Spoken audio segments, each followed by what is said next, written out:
Al-Quran, Datuk Dr. Haji Zahasan Muhammad. Assalamualaikum warahmatullahi wabarakatuh. Alhamdulillah wassalatu wassalamu ala Rasulillah.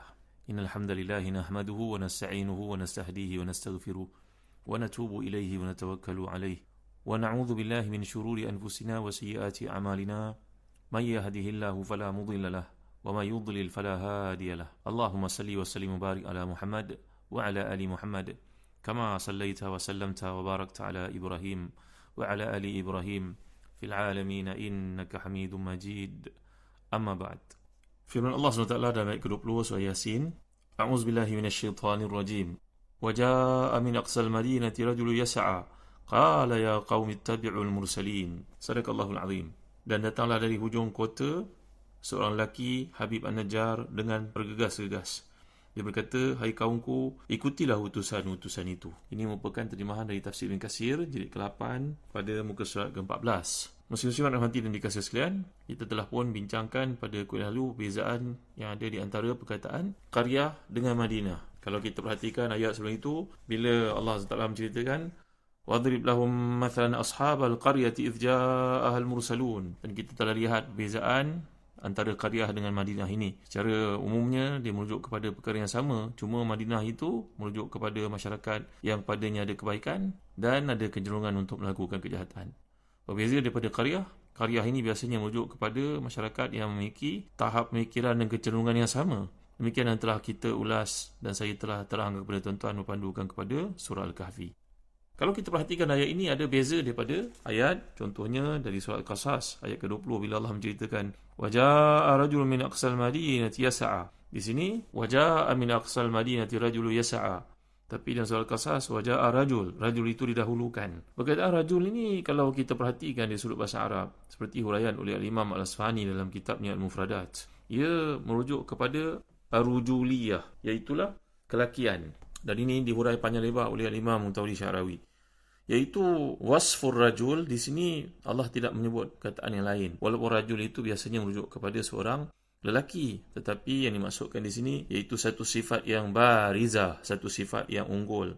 Mengunggulinya dalam pembentukan sifat itu iaitu apa yang dinamakan sebagai kesungguhannya, falsafah hidupnya, prinsip hidupnya yang terang. Inilah yang menyebabkan bila kita lihat perbezaan ayat daripada surah Yasin, ayat yang ke-20 ini dengan ayat daripada surah Al-Qasas. Wajaa rajulun min aqsal madinati yas'a. Berbeza dengan takdim rajul dalam ayat yang ke-20 surah Yasin ini. Kerana nak menunjukkan kepada kita sifat rujuliyah ini, sifat kelakian ataupun sifat kesungguhan nak mengajak kepada kebaikan ini, ia diterangkan oleh Allah SWT bagaimana dia sanggup mengharungi perjalanan yang sukar. Wajaa min aqsal madinah, datang daripada hujung bandar. Dan kat sini pun kalau kita lihat bagaimana penjelasan oleh Al-Imam Ibn Ashur dan tafsirnya, bahawa wal murad bil Madinah huna nafsul qaryah al-madhkura fi qawlihi ashabul qaryah. Ini samalah dengan perkataan ashabul qaryah yang telah kita pelajari pada ayat 13 yang lalu. Tapi di sini merujuk kepada bahawa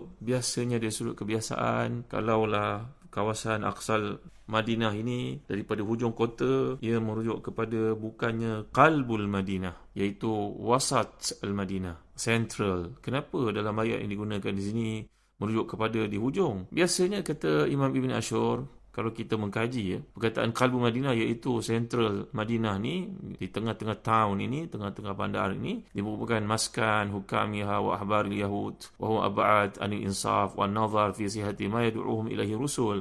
Kalau dibuat berkaitan dengan kajian oleh Ibn Ashur, bahawa pada waktu itu tempat yang dikenali sebagai bandar, pusat bandar ini biasanya merupakan tempat yang didiami oleh orang yang berprestij, yang berstatus, yang berkedudukan tinggi. Mungkin yang duduk di situ merupakan businessman, merupakan ahli-ahli perniagaan yang kehidupan mereka berpusatkan kepada hiburan, kepada kekayaan. Berbeza daripada penduduk di kawasan hujung bandar ini, boleh kita anggap seperti kawasan yang agak terbiar. Kawasan-kawasan yang masih lagi penduduknya sibuk beribadah, ada peluang untuk mempunyai hubungan kekerabatan, kaum keluarga, hubungan kejiranan. Berbeza daripada orang yang duduk di tengah-tengah bandar, agaknya begitulah yang dimaksudkan oleh Imam Ibn Ashur. Iaitulah kata Ibn Ashur lagi, penduduk qaryah pula, ammatu ahli qaryah tabi'un li uzama'iha li ta'alluqihim bihim wa khasyatihim ba'sahum bi khilaf sukani atrafil Madinah. Fahum akrab ila istiqlal bin nazar وقلة التراث بالآخرين لأن سكان الأطراف غالبهم عمله أنفسهم لقربهم من البدو. Kalau nak dibandingkan penduduk karya, penduduk kampung, biasanya mereka ni dalam kehidupan, boleh kita lihat di kampung-kampung sibuk dengan penghidupan. Mungkin kais pagi makan pagi, kais petang makan petang. Itulah tamsilan, perumpamaan yang merujuk kepada kesusahan hidup. Maka tak ramai di kalangan mereka yang minat untuk menuntut ilmu. Nak dibandingkan dengan tengah-tengah bandar pula merupakan kawasan hiburan, kawasan kekayaan, perniagaan dan sebagainya, juga disibukkan dengan berbagai aktiviti yang bersifat demikian. Jadi nampaknya penggunaan Aqsa Al-Madinah dalam ayat ini merujuk kepada kesungguhan untuk mencari kebaikan dan kemudian datang dari tempat yang jauh itu, merentasi kawasan yang luas itu, untuk sampai kepada tanggungjawab, menyampaikan tanggungjawab untuk mempertahankan perjalanan ataupun perjuangan utusan-utusan para pendakwah ini yang telah kita pelajari sebelum itu. Jadi itulah sebabnya Allah mendahulukan perkataan Aqsal Madinah.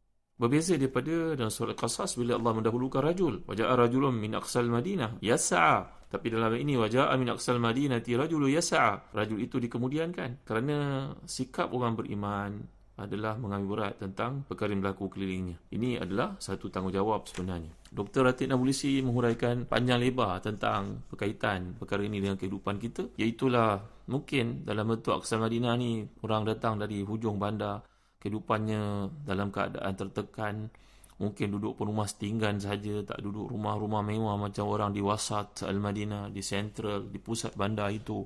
Walau bagaimanapun, orang sedemikianlah yang diangkat oleh Allah SWT untuk menuju kepada martabatu as-siddiqiyah. Siddiqiyah maknanya berada pada level para siddiqin. Walaupun dia dari kalangan orang miskin, walaupun dari kalangan mustadhafin, mungkin tak terpandang kerana status yang manusia nilai pada ini, kata Dr. Ratib Nabulsi yang tafsirnya, banyaklah berpandukan kepada pangkat, kepada status sosial, kepada ekonomi, kepada pencapaian orang itu dalam kategori mana. Tapi semua itu merupakan kanun ataupun satu kepercayaan, pegangan manusia yang tak ada kaitan pun dengan apa yang Allah nilai. Kata beliau, fanzuru kaifa anna Allah subhanahu wa ta'ala lam ya'tamid min kulli al-qiyam allati ta'arafa an-nasu ala annaha qiyam litarjih bain al-ibad illa qimatun wahidah. Satu saja yang diterima oleh Allah, iaitu al-iman wal amal, iman dan juga beramal. وما سوى ذلك من الفقر والغنى والذكاء والغباء والجمال والدمامة والصحة والمرض. Ini nak cerita tentang rupa paras ke, cantik ke, bagaimana pangkat ke, kecerdikan ke, penilaian dari sudut pencapaian akademik ke, nasab, hasab, dari sudut keturunan dan sebagainya, syuhra wal jahala, dari sudut famousnya fame dia ataupun tidak. Ini semua tidak ada nilai di sisi Allah SWT. Tetapi yang mengangkat seorang ke martabah siddiqiyah ini, iaitulah usahanya untuk mencari ilmu, beriman dan juga beramal dengan apa yang dia ada. Kan itu perkataan rajul ni tadi, bila Allah SWT kemudiankan dalam ayat ke-20 surah Yasin ini, bagi menggambarkan kepada kita, orang yang beriman ni punya tanggungjawab, dia punya kesungguhan, dia punya target dalam hidup dia. Tak mau melihat orang lain dalam keadaan kesesatan. Dia sanggup mengarungi kepayahan itu. Kan itu perkataan rajul dalam Al-Quran Karim.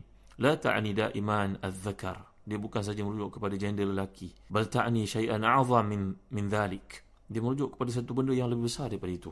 Ini menunjukkan bahawa yang dimaksudkan Habib An-Najjar, kalau betul lah orang yang seperti ditekankan oleh kebanyakan para mufassirin, dia merupakan seorang batal. Batal yang makna hero. Iaitu sempurna padanya segala sifat kepimpinan, kesungguhan, sifat kejujuran dan juga maruah diri dan rasa kesetiaan dan rasa sayang kepada orang lain. Jadi kalau kita kaitkan ayat ini dengan diri kita, seperti disebut oleh Dr. Ratib Nabulsi dan tafsirnya yang terkenal itu, bagaimana kita yang ada pada hari ini perlu mainkan peranan untuk jadi ar-rajul as-sa'i ini, yang melihat kepada peluang, potensi semua orang keliling kita untuk dapat kebaikan. Jangan lupa ya tuan-tuan, pernah saya sebutkan sebelum ini dalam tafsir yang banyak, menyatakan bahawa daripada Ibn Abi Layla ada 3 orang yang tak pernah kufur kepada Allah SWT selepas mendapat hidayah. Iaitu yang pertama, Ali bin Abi Talib karamallahu wajhah. Yang kedua, sahib Yasin, inilah Habib An-Najjar yang kita sedang kisahkan ini. Yang ketiga, mukmin daripada keluarga Fir'aun.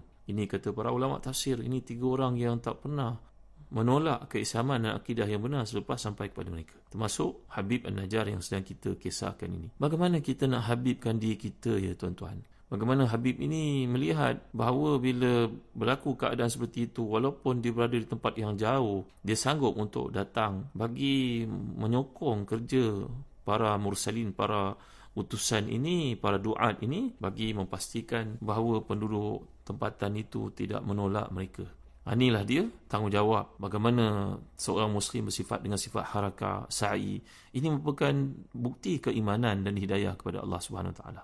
Kita sepatutnya tidak jadi seorang yang duduk diam. Orang yang duduk diam ni la khaira fi, tak ada apa kebaikan padanya. Berjalan, sampaikan kebaikan itu. Ingatkan orang keliling kamu. Segeralah melakukannya. I'mal darsan saghiran li auladik. Berapa orang di kalangan kita bila baca ayat ini, bila tahu satu kebaikan untuk kita sampaikan kepada anak isteri kita, kepada adik-adik kita, kepada partner-partner kita mungkin, kepada rakan kongsi kita, kepada siapa sahaja, maka hendaklah kita ambil peranan Habib An-Najjar ini. Zuruhum fil usbu' maratan. Pergilah ziarah mereka sekali seminggu. Fasir lahum ayatan sami'taha min khatibi Jum'atin. Sampaikan kepada mereka ayat yang kau pernah dengar dalam khutbah Jumaat ketika sembahyang Jumaat itu khutbah disampaikan.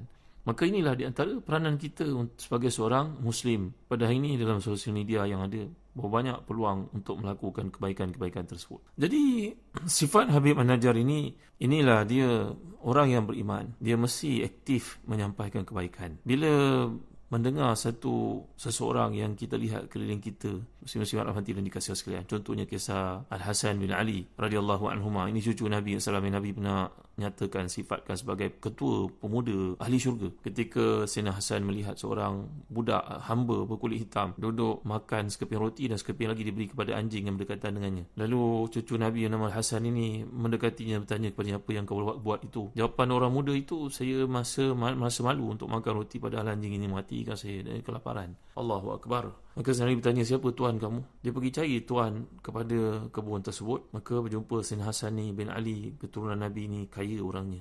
Maka Sayyidina Hasan telah pun berusaha untuk mendapatkan tuan kepada tempat tersebut. Tuan ladang ataupun kebun itu dibelinya dengan hambanya sekali.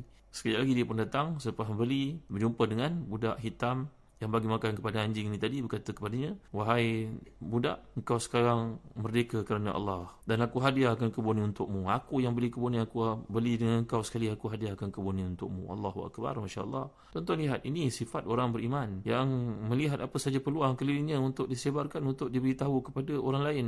Peluang untuk kita melakukan kebaikan itu jangan terhad kepada diri kita sahaja. Maka lelaki kulit hitam tadi yang telah pun merdeka bersyukur kepada Allah SWT, dan selepas itu mengatakan kepada Sayyidina Hasan bahawa kebun ini aku hadiahkan untuk Allah Subhanahu Wa Taala. Tengok tuan-tuan, ini orang beriman kan, melihat apa saja berlaku di hadapannya, dia merasa apa yang patut dilakukan untuk kebaikan kepada orang lain. Jadi bila kita perhatikan as-sa'i yang disebut oleh Allah Subhanahu Wa Taala ni, perkataan rajulu yas'a. Yas'a ni maknanya macam ibaratnya kita gunakan dalam ibadah tawaf, dan sebab itu diikuti dengan sa'i. Dan umrah dan juga haji yang kita lakukan ada sa'i sebagai rukun. Mana sa'i ni? Mana kita antara yang kita lakukan berlari-lari di antara tiang hijau, lampu hijau kan? Maknanya ini sikap yang perlu ada kepada seorang. Bila kita baca ayat ini, kita kena jadikan diri kita seperti Habib yang melihat segala berlaku kelilingnya peluang untuk mendapat pahala di sisi Allah. Nanti kita akan huraikan lebih lanjut di antara pendapat para ulama yang menunjukkan kepada bahawa sikap Habib ini, apa yang dilakukan olehnya, bahawa ayat itu punya kaitan rapat dengan kita. Saya amat tarik dengan huraian dikemukakan oleh Dr. Ratib Namulusi. Masih banyak lagi huraian untuk kita faham. Wallahu a'lam. Wassallallahu ala sayyidina Muhammad wa ala alihi wa sahbihi wasallam. Walhamdulillahirabbil alamin. Wa barakallahu fikum. Wassalamu alaikum warahmatullahi wabarakatuh.